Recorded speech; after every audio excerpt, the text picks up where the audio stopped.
हाँ जी, very very good morning, good evening, good afternoon बच्चों, की हाल है? सब मौज बार है, कट रही है? जी सर, बिल्कुल कट रही है। अब तो बस एग्जाम के बस कुछ चंद लम्हे बचे हैं, कुछ दिन बचे हैं। और हमारी तैयारी कैसे चल रही है सर? जोरों शोरों से तैयारियां चल रही हैं, कोई दिक्कत वाली बात नहीं है। ठीक है, प्रिपरेशन कैसी है सर? डैम गुड है। और इस बार रॉक करने का पूरा प्लान है। That's good. चलो जी, आज हम लोग क्या रिवाइज करने वाले हैं बेटा? तो आज हम लोग जो रिवाइज करने वाले हैं विच इज रेशियो एनालिसिस। कई बच्चों का मुझे मैसेज आया था कि सर रेशियो जल्दी से रिवाइज करा दो, क्योंकि रेशियो में कुछ बच्चों को दिक्कत हो रही थी। तो मैंने कहा चलो जी रेशियो रिवाइज पहले कर लेते हैं, उसके बाद बजटरी शुरू करेंगे। कोई दिक्कत वाली बात नहीं है, ठीक है सर। पहले हम ये बताओ कि टाइम वेस्ट नहीं करना है, बिल्कुल नहीं करना। सर ये बताओ ये चैप्टर कैसा है? तो बेटा आपको मैं बता दूं, ये चैप्टर है very very very very very simple. Sir हमारा तो विश्वास ही उठ गया आपसे, जब भी चैप्टर शुरू होता है आप यही लाइन लिखते हो, very very very very simple. क्योंकि सर हर चैप्टर आसान होता है सर, बस हर चैप्टर आसान होता है, आप कॉन्सेप्ट पकड़ो और इजी, कोई दिक्कत नहीं है। एग्जाम में कितने तक का वेटेज रखता है? तो हमारे एग्जाम में ये 4 to 6 मार्क्स तक का वेटेज रखता है। और 4 to 6 मार्क्स के लिए तो जान हम ले भी सकते हैं और जान दे भी सकते हैं, कोई दिक्कत वाली बात नहीं है। चलो जी शुरू करते हैं। मैंने ना इस चैप्टर को जल्दी से मतलब कवर करने के लिए मैंने फॉर्मूलेज वगैरह लिख लिए, ठीक है, कि जल्दी से मुझे ज्यादा टाइम लिखने में ना जाए, मैं समझाने में ज्यादा टाइम रखूंगा और जल्दी से इस चैप्टर को कवर करेंगे। तो टोटल हम लोग बात करेंगे सबसे पहले कि रेशियो एनालिसिस का मतलब क्या है। बेसिकली हम यहाँ पर अपनी फाइनेंशियल स्टेटमेंट बोले तो बैलेंस शीट और पीएनएल, ठीक है। वैसे हमारी फाइनेंशियल स्टेटमेंट की बात करो तो balance sheet, PnL, notes to account, cash flow statement और statement of change in equity as per companies act होती हैं। लेकिन यहां पर मैं क्या करने वाला हूं, यहां पर मैं अपनी बैलेंस शीट और PNL that is statement of PNL को एनालाइज करने वाला हूं विद द हेल्प ऑफ या थ्रू सम रेशियोज, ठीक है। कुछ रेशियोज के हेल्प से मैं कहीं ना कहीं अपने फाइनेंशियल स्टेटमेंट को चेक करूंगा कि मेरी फाइनेंशियल स्टेटमेंट बोले तो मेरी फाइनेंशियल स्टेटमेंट में बैलेंस शीट, मेरी पोजीशन बेटर है या नहीं है, कितनी चीजें कैसे मैनेज हो रही हैं, परफॉर्मेंस कैसा कर रहा है मेरा बिजनेस, मेरी बिजनेस की प्रॉफिटेबिलिटी क्या है, बहुत सारी चीजें हम एनालाइज करने वाले हैं। टोटली हमने रेशियोज को मेनली 5 हेड में डिवाइड किया। अगर मैं आपको दिखाऊं तो ये 5 हेड हैं जिनमें हमें बात करनी है, ठीक है। ये 5 मेन हेड है जिनको हमें एक एक करके डिस्कशन करना है। अगर मैं पहले एक बार गो थ्रू लेता हूं, आपको गो थ्रू में लेता हूं, तो सबसे पहला हेड है लिक्विडिटी रेशियो, फिर है सॉल्वेंसी रेशियो, फिर है एक्टिविटी, ऐसे हम टर्नओवर रेशियोज भी बोलते हैं हेड के नाम पे, फिर है प्रॉफिटेबिलिटी रेशियोज, उसको हम परफॉर्मेंस रेशियोज भी बोलते हैं, और next one is market test ratios, next one is market text ratios, ठीक है। अगर मैं बात करूं कि ये रेशियोज के मेन हेड क्या क्या बताते हैं, तो अपने को बच्चे पता है कि अपने को लाइबिलिटीज जो होती हैं बिजनेस में, जो लाइबिलिटीज होती हैं बच्चे, वो दो तरीके की होती हैं। एक होती है शॉर्ट टर्म लाइबिलिटी, याद है अपने को, एक होती है शॉर्ट टर्म लाइबिलिटी। लिखना नहीं है, कुछ भी लिखने की बात नहीं है, अगर आपको ये पीडीएफ चाहिए होगी तो मैं आपको शेयर कर दूंगा। शॉर्ट टर्म लाइबिलिटीज होती हैं और कुछ होती हैं long term liabilities. Short term liabilities बोले तो जल्दी बताओ, शॉर्ट टर्म लाइबिलिटी जो सर 1 साल के अंदर सेटल करना है, जिन्हें हमें 1 साल के अंदर with in 1 year, with in 1 accounting year हमें इनकी सेटलमेंट करनी है, that is short term liabilities, clear है। और जो 1 साल के बाद सेटल होंगी, that is after 1 year settle होंगी, तो उनकी बात करेंगे, वो क्या होती है, लॉन्ग टर्म लाइबिलिटी। इन्हें हम दूसरे नाम से बुला देते हैं करंट लाइबिलिटी के नाम से, क्या बोल देते हैं, सीएल बोले तो करंट लाइबिलिटी। और लॉन्ग टर्म लाइबिलिटीज को हम नॉन करंट लाइबिलिटी भी बोलते हैं। इवन शेयर होल्डर्स या जो भी प्रेफरेंस शेयर्स का रिडेम्पशन वगैरह, वो भी कहीं ना कहीं मेरी नॉन करंट लाइबिलिटी में ही, that is long term liabilities में ही कवर हो जाती है। क्योंकि अल्टीमेट मालिकों का पैसा भी हमारे लिए, कंपनीज के लिए एक तरह लाइबिलिटी ट्रीट होता है, कोई दिक्कत नहीं, लाइबिलिटी साइड में होता है, ओके। अब मेरे को जानना है कि मेरी कंपनी अपनी शॉर्ट टर्म ऑब्लिगेशंस को, मेरी कंपनी अपनी शॉर्ट टर्म लाइबिलिटीज को पे करने में कितनी बेटर पोजीशन में, उनके पास सफिशिएंट फंड्स हैं भी या नहीं है। दैट इज मैं अपनी शॉर्ट टर्म लाइबिलिटीज के अगेंस्ट अपनी पोजीशन चेक करना चाहता हूं, तो मैं कहां जाऊंगा, I go with the liquidity ratio. मैं क्या चेक करूंगा, मैं चेक करूंगा लिक्विडिटी रेशियोज। मेरे लिक्विडिटी रेशियोज क्या बताते हैं, मेरे लिक्विडिटी रेशियोज बताते हैं कि मेरी फाइनेंशियल पोजीशन कैसी है in relation to the payment of my short term liabilities या शॉर्ट टर्म ऑब्लिगेशन या करंट लाइबिलिटीज। मेरी करंट लाइबिलिटीज को पे करने में मैं कितनी बेटर पोजीशन में हूं, ये कौन से रेशियोज बताएंगे, लिक्विडिटी रेशियो। अगर मैं बात करूं, मुझे लॉन्ग टर्म के बारे में पता करना है कि मेरी लॉन्ग टर्म लाइबिलिटीज को पे करने में मेरी पोजीशन कैसी है, तो I will go with solvency ratios. किसके साथ जाऊंगा मैं, सॉल्वेंसी रेशियोज के साथ जाऊंगा। मैं अपने सॉल्वेंसी रेशियोज के मेन हेड में डिस्कशन करूंगा। इन रेशियो, सॉल्वेंसी रेशियोज में जो रेशियो, वो मुझे कहीं ना कहीं मेरी लॉन्ग टर्म लाइबिलिटीज बोले तो लॉन्ग टर्म पोजीशंस के बारे में हेल्प करेंगे, क्लियर है। तीसरा है मेरा एक्टिविटी टर्नओवर रेशियो। इसमें क्या पता चलेगा, इसमें अगर मैं बात करूं तो इसमें मुझे कहीं ना कहीं कंपनी ये बताएगी कि मैं अपनी एसेट्स को, अपनी फिक्स एसेट को, अपने इन्वेंट्रीज को, अपने ट्रेड रिसीवेबल को, अपने डेटर्स को कितना एफिशिएंटली यूज कर रहा हूँ, कितना एफिशिएंटली यूज कर रहा हूं मैं, अपनी एसेट्स को कितनी एफिशिएंटली यूज कर रहा हूं। दैट इज, ये क्या बताएंगे मेरे एक्टिविटी या टर्नओवर रेशियो, इन्हें हम एफिशिएंसी रेशियो भी बोलते हैं। Next is profitability ratio. नाम से ही क्लियर हो रहा है, कंपनी की परफॉर्मेंस को कौन जज करेगा, कंपनी कैसा परफॉर्म कर रही है, कंपनी के क्या प्रॉफिट्स हैं, कंपनी कितने अच्छे प्रॉफिट्स में है, कौन से प्रॉफिट ज्यादा है, कौन से प्रॉफिट्स कम है। दैट इज कहीं ना कहीं पता चलेगा प्रॉफिटेबिलिटी रेशियो हेड से। और अगर मैं एज अ इन्वेस्टर हूं, मैं कंपनी में पैसा इन्वेस्ट करना चाहता हूं, तो I will go with market test ratio. यहाँ पे मुझे कुछ मार्केट सेंटीमेंट्स के बारे में पता चलेगा कि कंपनी मार्केट में कैसा परफॉर्म कर रही है, कंपनी कितनी अर्निंग कर रही है, कंपनी कितना डिविडेंड दे रही है, कंपनी का पे आउट रेशियो क्या है, बहुत सारी चीजें मुझे यहाँ पर पता चलेंगी। तो अगर मैं हेड्स की बात करूं तो हर हेड अपने एक अलग स्पेसिफिक एरिया की बात कर रहा है। लिक्विडिटी शॉर्ट टर्म ऑब्लिगेशंस के बारे में बात कर रहा है, सॉल्वेंसी लॉन्ग टर्म ऑब्लिगेशंस के बारे में बात कर रहा है, एक्टिविटी एसेट्स की एफिशिएंसी के बारे में बात कर रहा है, प्रॉफिटेबिलिटी परफॉर्मेंस के बारे में बात कर रहा है, और मार्केट टेस्ट कंपनी के मार्केट सेंटीमेंट्स बोले तो एज ए इन्वेस्टर के अप्रोच के बारे में बात कर रहा है कि एक इन्वेस्टर को क्या चाहिए। क्लियर। अगर मैं बात करूं तो रेशियोज कितने हैं, तो आपको टोटल ध्यान से देखना, मेरे को अगर मैं बात करूं तो सारे मैंने लिखे हुए हैं, आपको कुछ नहीं है, बस एक ध्यान से रखना है।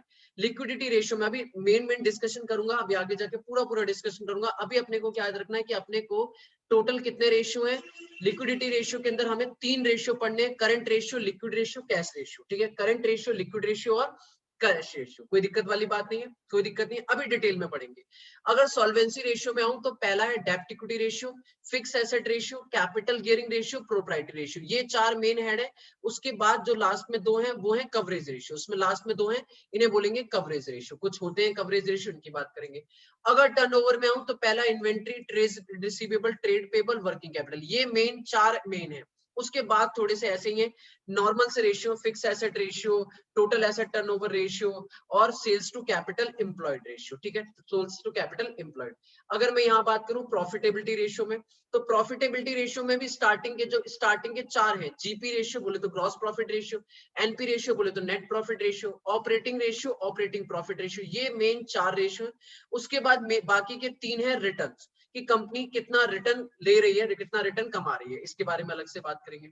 मार्केट पे आऊं तो मार्केट पे भी मेरे पास कुछ रेशियो है, EPS, earning per share, DPS, dividend per share, P ratio, dividend pay out ratio, कितना डिविडेंड दे रहे हैं और कितना डिविडेंड कमा रहे हैं, कितना dividend, yield ratio, that is कितना डिविडेंड अर्न कर रहा है एज ए इन्वेस्टर।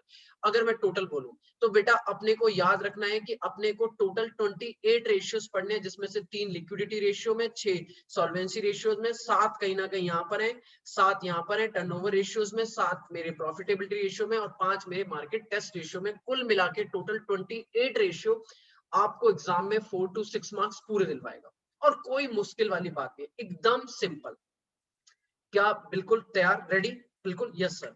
अब मैं क्या करने वाला हूं मेरे बच्चों, एक एक रेशियो को उठाऊंगा, एक एक रेशियो को उठाऊंगा और आराम से एक एक रेशियो पे डिटेल में बातें करते चलेंगे। बोलो यस, यस सर। चलो शुरू करते हैं। सबसे पहला रेशियो इज लिक्विडिटी रेशियो। क्या है सबसे पहले? Liquidity ratio. ध्यान से सुनते रहना। 3 रेशियो आते हैं इसमें, current ratio, liquid ratio, cash ratio. मुझे जल्दी बताओ ये रेशियो क्यों, ये हेड मेनली किस लिए है? किस लिए है? शॉर्ट टर्म लाइबिलिटीज के लिए, शॉर्ट टर्म ऑब्लिगेशन की पोजीशन चेक करने के लिए कि हम शॉर्ट टर्म ऑब्लिगेशन को पे करने में कितने बेटर पोजीशन में हैं, मतलब शॉर्ट टर्म बोले तो करंट लाइबिलिटी को पे करने के लिए। क्लियर? तो आप तीनों रेशियो में से कोई सा भी रेशियो उठा लो, तीनों में डिनोमिनेटर में क्या रखा हुआ है? Current liability. तीनों में क्या रखा हुआ है? Current liability. मतलब करंट लायबिलिटी के अगेंस्ट में चेक करने वाला हूं क्या। सबसे पहला है करंट रेशियो। करंट रेशियो का फॉर्मूला देखो, फॉर्मूले तो आपको याद रखने पड़ेंगे, इन एनी केस फॉर्मूले आपको याद रखने पड़ेंगे। पहला क्या है? Current ratio divided by current. Current ratio का फॉर्मूला क्या है? Current asset divided by current liability. Clear है? इस रेशियो को मैं साथ साथ बताता भी जाऊंगा कि मतलब क्या है। फॉर एग्जाम्पल के लिए मेरी कंपनी में मेरी करंट लायबिलिटी है 1 लाख रुपए की। कितने की करंट लायबिलिटी है? 1 लाख रुपए की। और कंपनी में करंट एसेट्स है 2 लाख रुपए की। करंट एसेट कितने की? 2 लाख की। तो रेशियो क्या आ गया? 2:1। रेशियो क्या है 2:1। अब ये 2:1 क्या इंडिकेट कर रहा है बेटा, ये 2:1 इंडिकेट कर रहा है कि अगर 1 रुपए की लाइबिलिटी है बेटा, करंट लाइबिलिटी बोले तो जो 1 साल के अंदर अंदर पे करनी है, उसके लिए मैं कहीं ना कहीं पैसा इंतजाम करूंगा, वो जो मुझे 1 साल के अंदर अंदर आने वाला है। तो 1 रुपए की अगर लाइबिलिटी पे करनी है तो उसके लिए मेरे पास 2 रुपए आने वाले हैं। उसके लिए मेरे पास कितने आने वाले हैं? 2 रुपए करंट एसेट्स के नाम पे आने वाले हैं। दैट इज कहीं ना कहीं अगर 1 रुपए की लाइबिलिटी पे करने के लिए 2 रुपए मेरे पास आने वाले, तो I am in better position. कोई दिक्कत नहीं है, क्लियर है। ये मेरा कौन बताता है? करंट रेशियो बताता है। ठीक है, अब मैं इसी की बात करता हूँ, फिर लिक्विड रेशियो की बात करता हूँ। करंट रेशियो का पहले आपको बताऊं, आइडियल रेशियो भी, आइडियल रेशियो मतलब बेटर रेशियो भी माना जाता है 2:1। क्या माना जाता है? 2:1। लेकिन बैंक इसे नहीं मानते। बैंक हम कहते हैं, बैंक जो है वो ज्यादा अच्छे से बेटर करते हैं, वो 1.33:1 मानते हैं। ठीक है, वो कहते हैं कि हम करंट एसेट ज्यादा मेंटेन नहीं करेंगे क्योंकि हम ऑलरेडी रिजर्व वगैरह काफी मेंटेन करते हैं, रिजर्व वगैरह आरबीआई हमें मेंटेन करवा के रखती है। तो हम लोग आइडियल रेशियो मानते हैं बैंक के रेस में कि अगर उनके पास करंट एसेट में 1.33 भी पड़ा है 1 रुपए के लिए, तो दैट इज वो अपनी बेटर पोजीशन में है। याद रखना, इस पर एग्जाम में क्वेश्चन आ जाता है कि आइडियल रेशियो करंट रेशियो का नॉर्मल 2:1 है, लेकिन बैंकिंग के लिए 1.33:1 है। कोई दिक्कत वाली बात नहीं है। अब अगर मैं आपसे पूछूं तो करंट एसेट्स मतलब व्हाट, आप ध्यान सुनना। करंट एसेट्स का मतलब क्या है? अगर मैं बोलूं करंट एसेट्स मतलब व्हाट, तो आप बोलोगे करंट एसेट्स मतलब क्या। करंट एसेट्स की बात करूं तो करंट एसेट्स में क्या क्या आएगा? आप सबसे पहले लिखोगे करंट एसेट में करंट इन्वेस्टमेंट आएंगी, करंट इन्वेस्टमेंट आएंगी। ठीक है, जो भी आपकी इन्वेंट्री है, आपकी इन्वेंट्री बोले तो स्टॉक वगैरह वो आएगा। प्लस आपने कोई debtor, trade receivable, trade receivable बोले तो बेटा ट्रेड रिसीवेबल मतलब दो चीजें, डेटर और बिल्स रिसीवेबल। डेटर और बिल्स रिसीवेबल को एक साथ बोल दो तो हम लोग अकाउंट्स में उसे बोलते हैं ट्रेड रिसीवेबल। ठीक है, डेटर और बिल्स रिसीवेबल। उसके बाद cash and cash equivalent, cash and cash equivalent मतलब कैश का बैलेंस, बैंक का बैलेंस, कोई भी इन्वेस्टमेंट जो शॉर्ट टर्म इन्वेस्टमेंट है, वो सारी चीजें अगर मैं ले लूं तो ये मेरी करंट एसेट्स आएंगी, ये मेरी करंट एसेट आएंगी। लेकिन याद रखना बेटा, जब भी मैं करंट रेशियो निकालता हूं तो इसमें दो चीजें छोड़ देता हूं, एक्सेप्ट, दो चीजें एक्सेप्ट बोलो या एक्सक्लूड बोलो, दोनों चीजों को हम एक्सक्लूड करके चलते हैं। क्या? इन्वेंट्री में दो चीजें आती हैं, एक तो आता है लूज टूल्स और एक आता है store and spheres, store and spheres. बेटा इन दोनों को मैं इस रेशियो के पर्पस के लिए एक्सक्लूड करके चलता हूं, मतलब हटा के चलता हूं। याद रखना ये इंपॉर्टेंट पॉइंट है कि सर हम जब भी करंट रेशियो निकालते हैं तो उसमें करंट एसेट में सारी करंट एसेट्स लिखते हैं, एक्सेप्ट दो चीजें उसमें से हटा देते हैं। क्या क्या? लूज टूल्स और store and spares. Reason is, reason अब सर क्यों क्यों रीजन क्या है? बेटा देखो ना, मैं यहाँ पर क्या करने वाला हूँ, आप इस रेशियो को पढ़ो तो मैं क्या चेक कर रहा हूँ, मैं कह रहा हूँ 1 रुपए की लाइबिलिटी के लिए 2 रुपए मेरी जेब में आने वाले हैं। बट पॉइंट इज, क्या लूज टूल्स में बेचने के लिए रखा हुआ है? Loose tools means what? मेरे स्क्रू ड्राइवर, मेरे वेल्डिंग मशीन, मेरी रिंच मशीन, वट जो भी मैंने कहीं ना कहीं दैट इज लूज टूल्स रखे हुए हैं, या स्टोर में मटेरियल वगैरह रखा है, या स्पेयर पार्ट रखे हुए हैं अपनी मशीन वगैरह के, ये सब मैंने बेचने के लिए नहीं रखे, ये मैंने अपने कंज्यूम्स के लिए रखे, कंजम्पशन पर्पस के लिए रखे, यूज करने के लिए रखे। तो कभी भी इनसे मेरा फंड्स नहीं आएगा, इनसे पैसे नहीं आने वाले। तो अगर इनसे पैसे नहीं आने वाले तो वाई, दैट इज सिंपल सी बात है, तो फिर मेरे करंट रेशियो मतलब करंट एसेट में इंक्लूड क्यों हो रहे हैं? क्लियर है? मैं यहाँ पे क्या करने वाला हूँ, कितना पैसा आने वाला है, इनसे तो आने वाला ही नहीं है क्योंकि ये मैंने बेचने के लिए रखे नहीं है। तो जब भी हम करंट रेशियो की बात करते हैं, हम कहते हैं वो करंट एसेट जिनसे पैसा हमें रिसीव होने वाला है, that is loose tool and store and spares को हटा के चलेंगे। कोई दिक्कत नहीं है, बोलो जल्दी से, कोई दिक्कत नहीं। सर याद रखना, जब भी करंट रेशियो निकालूंगा तो current asset divided by current liability, this is my formula. Ideal ratio 2:1, banking के लिए 1.33:1। और दो चीजें हमेशा करंट एसेट में एक्सक्लूड करके चलेंगे, क्या? लूज टूल्स और स्टोर एंड स्पेयर्स। क्लियर है? ओके, अब आते हैं नेक्स्ट रेशियो पे। बेटा नेक्स्ट रेशियो है मेरा लिक्विड रेशियो। इसको हम और भी नाम से बुलाते हैं, आपको पता है लिक्विड रेशियो को हम और भी नाम से बुलाते हैं। क्या क्या? लिक्विड रेशियो को हम बोलते हैं क्विक रेशियो। क्या बोलते हैं? Quick ratio. और एक नाम से बुला देते हैं acid test ratio, acid test ratio, acid test ratio. इसका फॉर्मूला होता है लिक्विड एसेट या क्विक एसेट, बात सेम है, लिक्विड एसेट या quick asset divided by current liability. अब पॉइंट इज लिक्विड एसेट क्या होता है, अब पॉइंट इज लिक्विड एसेट क्या होता है। तो लिक्विड एसेट निकालने के लिए फॉर्मूला क्या होता है? कहता है जितनी आपकी करंट एसेट है, जितनी आपकी करंट एसेट है, उनमें दो चीजें माइनस कर दो, उनमें दो चीजें माइनस कर दो। क्या कहता है? दो चीजें माइनस कर दो, एक तो इन्वेंट्री, एक तो इन्वेंट्री, एक तो इन्वेंट्री हटा दो और एक हटा दो प्रीपेड एक्सपेंसेस, एक हटा दो प्रीपेड एक्सपेंसेस, एक हटा दो प्रीपेड एक्सपेंसेस। तो मेरी क्या आ जाएगी, मेरी आ जाएंगी लिक्विड एसेट्स। अब ये मतलब क्या है सर, लिक्विड का मतलब ही, क्विक का मतलब ही क्या है, जो एकदम से कैश में कन्वर्ट किए जा सकती हो, वो एसेट जिनसे आप एकदम से कैश रियलाइज कर सकते हो। लेकिन स्टॉक, इन्वेंट्री मेरी एक ऐसी एसेट है जिसे मैं जब चाहूं तब कैश में कन्वर्ट नहीं कर सकता। बेटा मेरा सामान, मेरा गुड्स मैं जब चाहूं बेच नहीं सकता, it depends upon the customer. ठीक है, जब मेरे पास कस्टमर आएगा, जब डिमांड आएगी तो मैं इसको बेचूंगा, अदरवाइज मैं चाहूं कि मैं अभी बेच दूं तो मैं इसे बेच नहीं सकता। इसीलिए ये क्विक एसेट का पार्ट नहीं बनती, लिक्विड एसेट का पार्ट नहीं बनती। दूसरा, प्रीपेड एक्सपेंसेस, ये ऐसे एक्सपेंस हैं जिनको मैं पेमेंट एडवांस में करके बैठा हूं, इनके बदले फंड्स नहीं आएंगे, इनके बदले पैसा नहीं आएगा, इनके बदले सर्विस मिलेगी, तो ये भी कभी कैश में कन्वर्ट होने वाली नहीं है, ये भी लिक्विड एसेट का पार्ट नहीं बनते, इनके बदले मुझे सर्विस मिलेगी।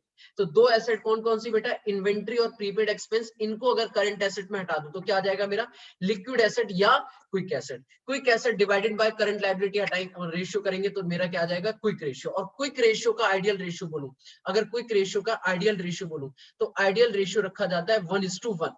क्या रखा जाता है, 1:1। ठीक है, आपको बस इन्हीं दो के आइडियल रेशियो याद रखने, बाकी किसी के याद नहीं रखने। क्लियर है, जल्दी बोलो। दो रेशियो मेन कंप्लीट करे हमने, current ratio, liquid ratio. Current ratio का फॉर्मूला क्या है, करंट एसेट अपॉन में करंट लायबिलिटी। लिक्विड रेशियो का फॉर्मूला क्या है, लिक्विड एसेट अपॉन में करंट लायबिलिटी। दोनों में करंट लायबिलिटी डिनोमिनेटर में सेम है। करंट एसेट में सारी एसेट्स आएंगी, सारी करंट एसेट आएंगी एक्सेप्ट दो चीजें छोड़ के, क्या, loose tool and store spaces. Confuse हो जाओगे, दोनों में मिक्स करोगे नहीं, करंट एसेट में भी दो चीजें छोड़िए, लूज टूल्स और स्टोरेज स्पेस। और अगर करंट एसेट में से दो चीजें और माइनस कर दूं, क्या, इन्वेंट्री और प्रीपेड एक्सपेंस, तो क्या आ जाएंगी, क्विक एसेट आ जाएंगी। उनका आइडियल रेशियो है 2:1, क्विक रेशियो का आइडियल रेशियो 1:1। लेकिन बैंकिंग के लिए करंट रेशियो का रेशियो क्या है, 1.33:1। कोई दिक्कत नहीं है। अच्छा, एक आपको और नया रेशियो है बेटा, इसे बोलते हैं कैश रेशियो। कि भैया मेरे को करंट लायबिलिटी पे करने के लिए, देखो करंट लायबिलिटी पे करने के लिए अब मैं डेटर के पास पैसा जाके मांग सकता हूं कि भैया आप मुझे पैसा दे दो, आप मुझे अभी पैसा दे दो, आप जल्दी पैसा दे दो, आप पॉइंट डिस्काउंट ले लो लेकिन पैसा दे दो, तो वो भी मुझे पैसा दे देगा। बट इतना करना क्यों है, मैं ये देखना चाहता हूँ कि अगर लायबिलिटी खड़ी हो गई मेरे मेरे मेरे गेट पर आके, तो क्या मेरे को उस टाइम तुरंत पे करने के लिए मेरी जेब में रोकड़ा है या नहीं है, जेब में पैसे पड़े हैं या नहीं है। तो अगर जेब में पैसे पड़े हैं, दैट चेक कर रहा हूँ, तो that is my cash ratio. Cash and cash equivalent का मतलब क्या है, कैश एंड कैश का इक्विवेलेंट, अगर आपने कैश फ्लो चैप्टर पढ़ा है तो आप इसका मतलब जानते हो। कैश एंड कैश इक्विवेलेंट का मतलब क्या है, कैश और कैश जैसी। तो कैश एंड कैश जैसी चीजें क्या होती हैं सर, सबसे पहले तो इसमें दो चीज आएंगी। ठीक है, सबसे पहले आएगी कैश इन हैंड, सबसे पहला क्या आएगा, कैश इन हैंड। दूसरा आएगा कैश एट बैंक, दूसरा आएगा कैश एट बैंक। और तीसरा आएगा जिसे हम बोलते हैं marketable security. Marketable security, marketable securities बोले तो वो इन्वेस्टमेंट जिन्हें हम 3 महीने के अंदर, 3 महीने के अंदर expected to be realize within 3 month. कहीं ना कहीं इन्वेस्टमेंट, मैंने कहा इन्वेस्टमेंट या एक्स सीधा लिखता हूं, expected to be realize, expected to be realized, expected to be realized within 3 months. अगर कोई इन्वेस्टमेंट है जिसको मैं 3 महीने के अंदर रियलाइज कर लूंगा, पैसा 3 महीने के अंदर आ जाएगा, एफडी कराई है 2 महीने बाद मैच्योर होने वाली है, तो वो मेरी क्या बनेगी, मार्केटेबल सिक्योरिटी। अगर ये तीनों चीजों को मैं ऐड कर दूं तो ये बन जाता है कैश एंड कैश इक्विवेलेंट। क्या बन जाता है, cash and cash equivalent. Marketable security, पैसा आया नहीं है लेकिन 3 महीने के अंदर आ जाएगा, हम भी इसे कैश का पार्ट ही मानते हैं। क्लियर है, क्लियर है या नहीं क्लियर है। Current ratio, current asset upon में current liability. Liquid ratio, liquid asset upon में current liability. Cash ratio, cash and cash equivalent upon में करंट लायबिलिटी। करंट एसेट की भी बात बता दी, दो चीजें हटानी है, क्या क्या, loose tools and store space. Liquid ratio में दो चीजें हटानी है, इन्वेंट्री और prepaid expense. Cash and cash equivalent में तीन चीजें, वही AS3 वाली कैश फ्लो वाली बातें याद रखनी है, cash in and, cash at bank और मार्केटेबल सिक्योरिटी। मार्केटेबल सिक्योरिटी बोले तो वो इन्वेस्टमेंट जो 3 महीने के अंदर अंदर कैश में कन्वर्ट हो जाएंगी, मुझे एक्सपेक्टेड टू बी रियलाइज्ड हो जाएगा। क्लियर है, यस सर। सर अब ये तो मैंने बात करी आपसे डायरेक्ट की, अब देखो कुछ चीजें एक्स्ट्रा भी सीखनी है आपको। ये तो डायरेक्ट की बात करी कि अगर आपको डायरेक्ट डिटेल दिया है, करंट एसेट दिया है, करंट लायबिलिटी दी है, क्विक एसेट की डिटेल दी है या फिर कैश की डिटेल दी है, तो आप डायरेक्ट क्वेश्चन कर दोगे। बट कई बार क्वेश्चन आपको डायरेक्टली डिटेल नहीं देता, क्वेश्चन आपको डायरेक्टली डिटेल नहीं देता, इनडायरेक्ट डिटेल देता है और आपको रेशियो मांगता है। उस केस में क्वेश्चन को कैसे सॉल्व करें, ट्रिक्स होती हैं कैसे सॉल्व करें। बेटा ये सारे क्वेश्चन जो भी हैं, पहले के मैं बोलूं लिक्विडिटी रेशियो और सॉल्वेंसी रेशियो, ये कहीं ना कहीं बैलेंस शीट अप्रोच पे डिसाइड है। ये सारे रेशियोज बैलेंस शीट से निकलते हैं, तो आपको दिमाग में बैलेंस शीट बनानी पड़ेगी अगर आपको डायरेक्टली डिटेल नहीं दिया। मैं इसके लिए थोड़ा सा हिंट करता हूँ आपको। मैंने कहा अगर आपको अदर पॉइंट्स आपको क्या रखने हैं, अदर पॉइंट्स याद क्या रखने हैं, आपको कुछ और फॉर्मूले और अदर पॉइंट्स का ध्यान रखना पड़ेगा। सबसे पहले अगर आपको समझ नहीं आ रहा, आपको और इंफॉर्मेशन दी है, तो आप अपने दिमाग में बनाओ बैलेंस शीट। क्या बनाओगे, बैलेंस शीट। और बैलेंस शीट भी ना पुराने वाले फॉर्मेट में, ठीक है। जब भी दिमाग में समझने वाली बात हो तो पुराने वाले फॉर्मेट में, बचपन वाले फॉर्मेट में, ठीक है। चीजें नहीं होंगी, फॉर्मेट पुराना। मैंने कहा जैसे कि मैंने कहा बैलेंस शीट आपको याद करो, इधर होता था एसेट और इधर होती थी लाइबिलिटी, इधर होता था एसेट और इधर लाइबिलिटी। क्लियर है।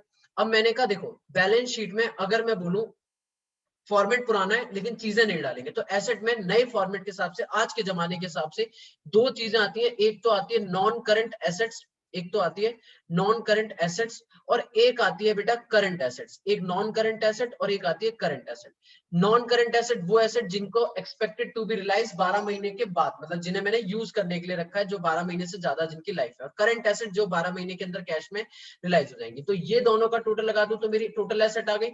लाइबिलिटी में तीन चीजें आती हैं, एक आता है शेयर होल्डर फंड, एक आता है शेयर होल्डर्स फंड जिसमें मालिकों का पैसा आता है। मालिकों का बोले तो equity share capital plus preference share capital plus reserve and surplus minus losses. Clear है, कोई दिक्कत नहीं है।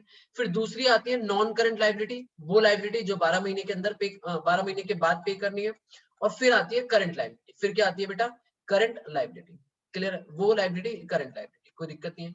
और ये मेरी लाइब्रेरी साइड कंप्लीट, ये मेरी लाइब्रेरी साइड कंप्लीट। अब मेरे बच्चों ध्यान समझना, आपको अगर करंट एसेट करंट लाइबिलिटी की डायरेक्ट डिटेल दी है तब तो कोई टेंशन नहीं है, लेकिन अगर आपको डायरेक्ट डिटेल नहीं दी है तो आप बैलेंस शीट की मदद से भी चीजें ढूंढ सकते हो। जैसे कि वो क्या करेगा, वो कहेगा आपको क्वेश्चन में दे देगा, कहेगा टोटल एसेट मैं बता रहा हूं इतनी है और नॉन करंट एसेट मैं बता रहा हूं इतनी है, ठीक है। तो क्या आप करंट एसेट नहीं ढूंढ सकते, बोलो ना, बिल्कुल ढूंढ सकते हैं। टोटल एसेट में से नॉन करंट एसेट हटा दो, माइनस कर दो, आ जाएगा। वो टोटल एसेट की जगह आपको बोलेगा टोटल लाइबिलिटी ये रही, टोटल लाइबिलिटी इतनी है और नॉन करंट एसेट इतनी है, तो अब नहीं निकाल सकते भाई। आपको पता है ना बैलेंस शीट में total liability equal to total asset, total liability equal to total asset. तो जितनी टोटल लाइबिलिटी वही टोटल एसेट होंगे, टोटल एसेट्स में से नॉन करंट एसेट हटाओगे तो करंट एसेट आ जाएंगे। ऐसे ही करंट लाइबिलिटी मिसिंग कर सकता है। क्या बोलेगा बेटा, आपको बताऊं, एक वर्ड यूज होता है डेप्ट, एक वर्ड यूज होता है डेप्ट, टोटल डेप्ट। क्या वर्ड यूज होता है, टोटल डेप्ट। नॉन करंट लाइबिलिटी और करंट लाइबिलिटी को एक साथ लिख दूं तो उसे बोलते हैं टोटल डेप्ट। क्या बोलते हैं, टोटल डेप्ट। मतलब कहीं ना कहीं डेप्ट माने बाहर वालों का उधार, मालिकों का नहीं, बाहर वालों का उधार। टोटल उधार बोले तो नॉन करंट लाइबिलिटी और करंट लाइबिलिटी।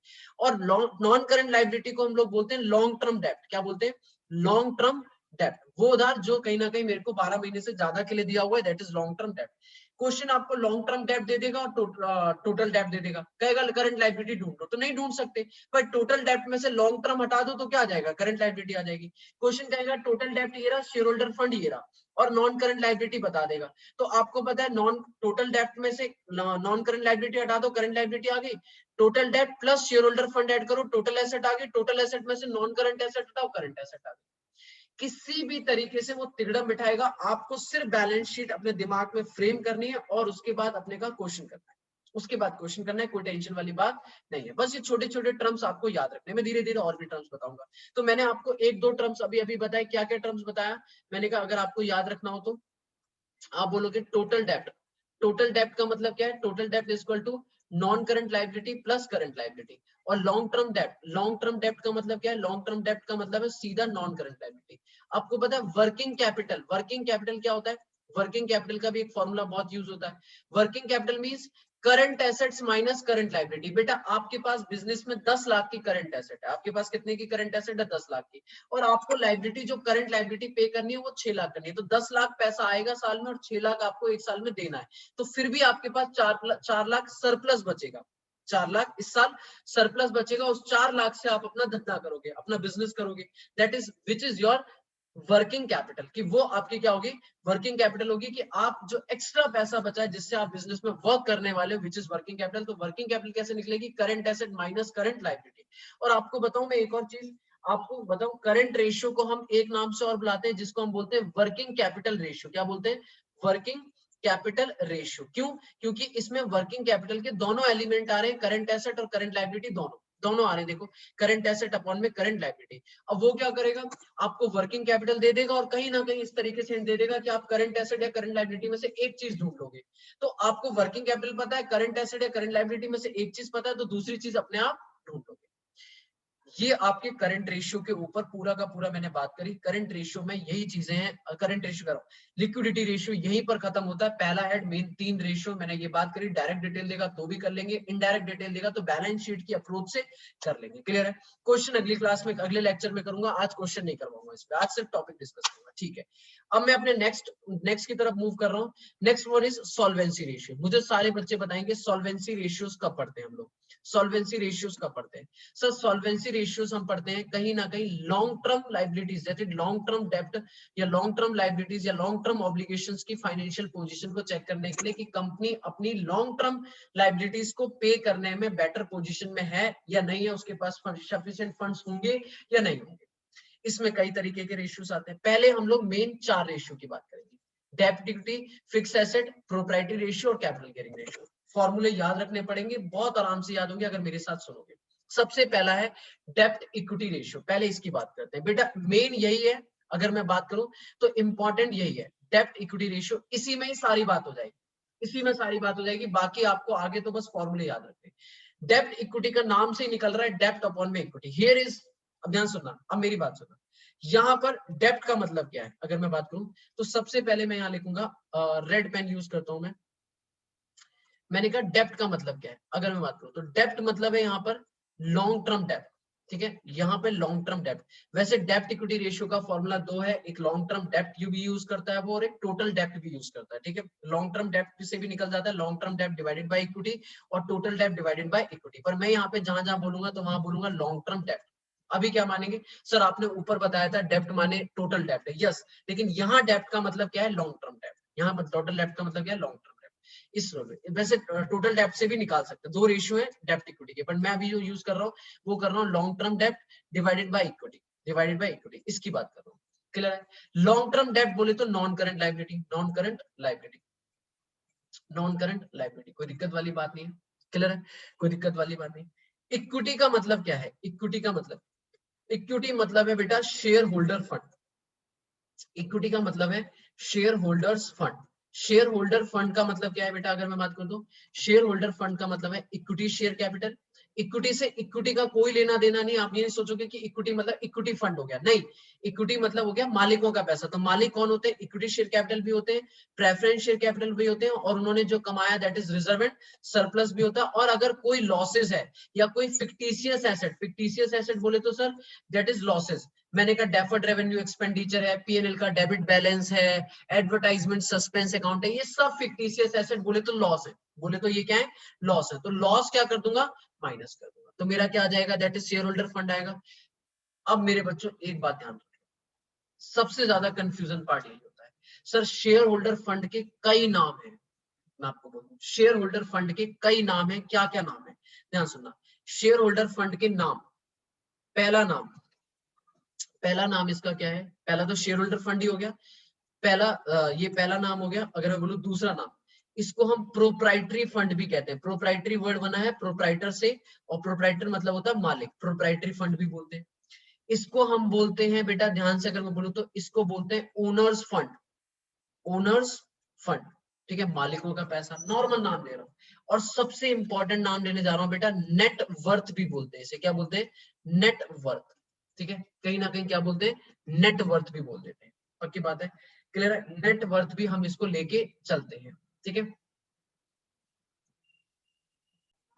हाँ जी। ठीक है, तो हम क्या क्या नाम दिया? Share holder fund, proprietary fund, owner fund और नेटवर्थ। ये इंपॉर्टेंट वर्ड है, आप यहाँ पे कंफ्यूज हो जाते हो कि net worth means what. Net worth means equity, that is share holder fund, मालिकों का पैसा। मालिकों का पैसा बोले तो equity share capital, preference share capital, reserve and surplus, minus कोई फिक्टिशियस एसेट है बोले तो लॉसेस है तो उन्हें माइनस कर देंगे। पक्की बात है? तो रेशियो क्या बनता है? Long term fund divided by share holder fund. अब ये रेशियो बताता क्या है? अगर मैं बात करूं तो रेशियो बोलता क्या है बेटा? सिंपल सी बात करता है, सपोज अगर कंपनी में 4 लाख रुपीस के डेप्ट है, कितने के? 4 लाख के डेप्ट है, और मैं कहता हूं कंपनीज में कहीं ना कहीं 1 लाख की इक्विटी है। तो इसका मतलब रेशियो आएगा 4, रेशियो आएगा दैट इज, अगर मैं बोलूं तो 4:1 रेशियो क्या आएगा 4:1। अब मेरी बात समझना, क्या मतलब बता रहा है, कह रहा है अगर 1 रुपए मालिकों का लगा हुआ है तो 4 रुपीज किसका लगा है, दैट इज आउटसाइडर का। 4 रुपए किसका लगा है, आउटसाइडर का। ये पता चल रहा है कि 1 रुपए अगर मैंने बिजनेस में टोटल कितना लगा है, 5 रुपए, टोटल कितना लगा है 5 रुपए, 5 रुपए बिजनेस में लगा है, जिसमें से 1 रुपए अगर मालिकों का लगा है तो 4 रुपए किसका लगा है, बाहर वालों का लगा है। आपको क्या लगता है ये रेशियो कम होना चाहिए, ज्यादा होना चाहिए? तो ये आइडियल रेशियो होता है 2:1। क्या रेशियो होता है 2:1। मतलब हमेशा चाहते हैं कि अगर 1 रुपए मालिकों का लगाओ तो 2 रुपए किसका लगाओ, बाहर वालों का लगाओ। क्यों ऐसा, क्यों? क्योंकि कहीं ना कहीं हमें मालिकों को that is fluctuating rate of interest मतलब रिटर्न देना पड़ता है, डिविडेंड देना पड़ता है, पर डेप्ट पर कहीं ना कहीं मैं फिक्स रेट ऑफ इंटरेस्ट देके काम चल जाता है। तो जितनी ज्यादा डेप्ट होगा उतना ज्यादा हमें पैसा तो आएगा, लेकिन हमें उतना ज्यादा फंड्स फ्लो नहीं होगा। क्लियर है? मतलब मेरा प्रॉफिट रिटर्न के रूप में वापस नहीं जाएगा, मैं उस पैसे को इन्वेस्ट कर सकता हूँ बिजनेस के अंदर ही, मैक्स टू मैक्स। ओके, कोई दिक्कत नहीं है। तो कहीं ना कहीं मेरा डेप्ट इक्विटी रेशियो क्या बताता है, डेट इज डेप्ट अपॉन में इक्विटी। बोले तो 1 रुपए अगर इक्विटी का लगा है तो उसके अगेंस्ट में मालिकों के अगेंस्ट में बाहर वालों का पैसा कितना लगा हुआ है। यहाँ पर एक वर्ड यूज होता है बेटा, अगर मैं आपको बोलूं, एक पॉइंट यूज होता है विच इज कैपिटल एम्प्लॉयड। क्या यूज होता है, कैपिटल एम्प्लॉयड। क्लियर है?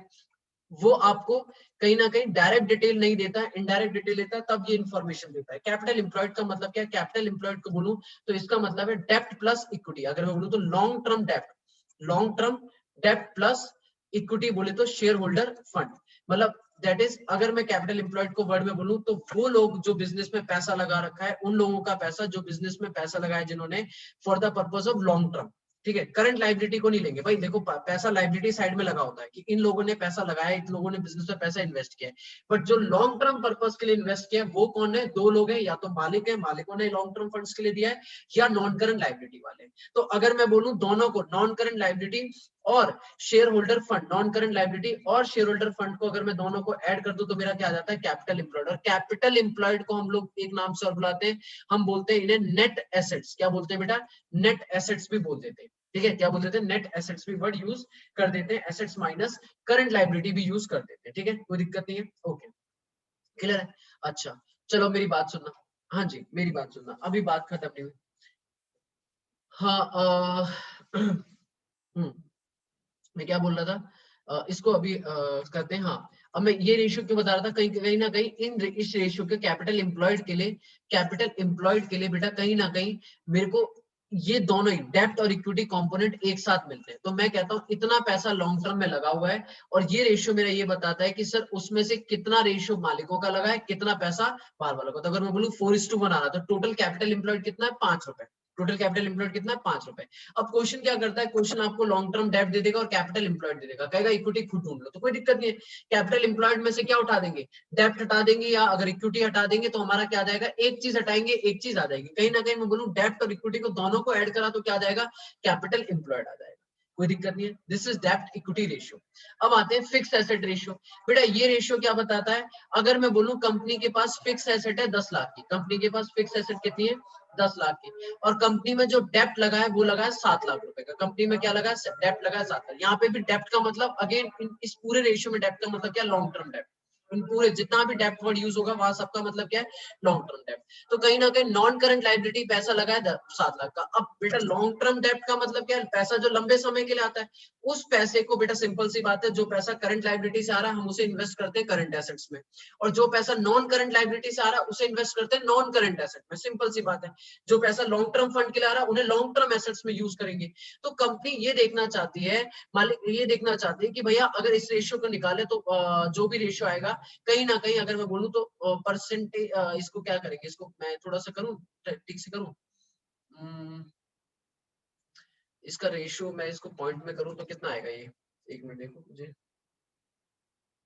ये आ गया 10/7, 1.42, या मैं इसको 17 करता हूँ। ठीक है, इसको 17 करता हूँ तो थोड़ा सा इजी हो जाएगा मेरे, 17। तो ये आ गया 0.588 समथिंग कुछ आ रहा है इस टू 1। इसका मतलब क्या है कि सर 1 रुपए का अगर डेप्ट से पैसा लिया है तो उस 1 रुपए में से मैंने कितना इन्वेस्ट करा हुआ है फिक्स एसेट में, कहीं ना कहीं 0.588 मतलब 0.588 मतलब कहीं ना कहीं 1 रुपए में से 58 पैसा मैंने कहाँ लगा दिया, फिक्स एसेट में लगाया। बाकी कहाँ लगा होगा, दैट इज कहीं ना कहीं अदर एसेट्स में लगा होगा, कहीं भी लगा होगा, इन्वेस्टमेंट में लगा होगा, कहीं और पैसा लगा होगा। मतलब बिजनेस के अंदर प्योरली फिक्स एसेट मतलब बिजनेस, प्योरली हमने अपने बिजनेस में कहा कितना इन्वेस्ट किया out of long term debt, कह रहा है 17 लाख, मतलब कहीं ना कहीं जितना भी फंड दिया है उसका 0.55 पैसा डेप्ट वालों का कहाँ लगाया है, हमने अपने बिजनेस में प्योरली इन्वेस्टमेंट ऐड करा है, कहाँ पे, फिक्स एसेट में इन्वेस्ट कर दिया। क्लियर? तो ये फिक्स एसेट रेशियो क्या बताता है, फिक्स एसेट अपॉन में लॉन्ग टर्म डेप्ट।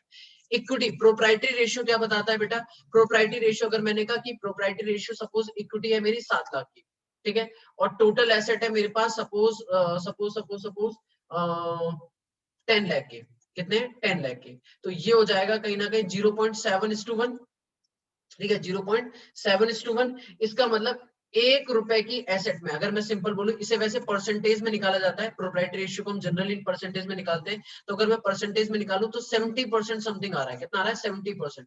तो हम ये बोलेंगे कि टोटल एसेट्स में से, कंपनी की टोटल एसेट में इक्विटी मतलब मालिकों का कितना परसेंट लगा है, 70% पैसा लगा हुआ है। कितना पैसा लगा हुआ है, 70%। क्लियर है?